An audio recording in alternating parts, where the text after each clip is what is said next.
अभी सुन रहे हैं संध्या एंटरटेनमेंट की शानदार प्रस्तुति। जब हो तो हर जय माला भाई गजे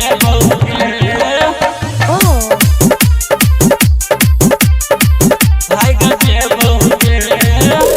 आई तो बराती पता लगल गे सोची के जनवा टेंशन बढ़ल गे आई तो बराती पता लगल गे सोची के जनवा टेंशन बढ़ल गे जेल से होई बहु बाहर हमर लोहर चलै गे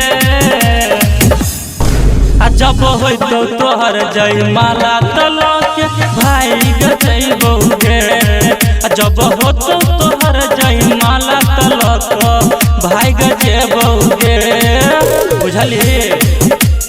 Presented by संध्या एंटरटेनमेंट। भाई गजैबौ गे अभी सुन रहे हैं संध्या एंटरटेनमेंट की शानदार प्रस्तुति। Music by DJ Umesh Shukipur बाजार। भाई गजैबौ गे हमर तोहर प्यार है तो जान बचपन के अल्लाह के नहीं देबै नजर कोनो दुश्मन के कोनो दुश्मन के हमर तोहर प्यार है तो जान बचपन के अल्लाह के नहीं देबै नजर कोनो दुश्मन के भले हम देबौ जनवा संगे ले देबौ गे जब हो तो तोहर जय माला तलक भाई गजेबौ गे जब हो तो तोहर जय माला तलक भाई गजेबौ गे। अभी सुन रहे हैं संध्या एंटरटेनमेंट की शानदार प्रस्तुति। Presented by Sandhya entertainment. Music by DJ Umesh Shukipur बाजार।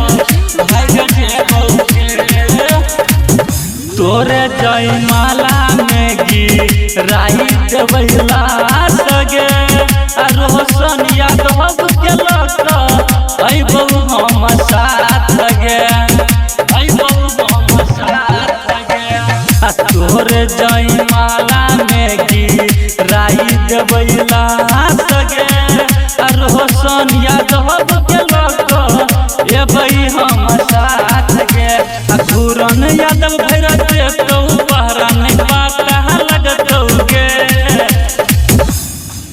जब हो तो तोहर जय माला तलक भाई गजेबौ गे जब हो तो तोहर जय माला तलक भाई गजेबौ गे।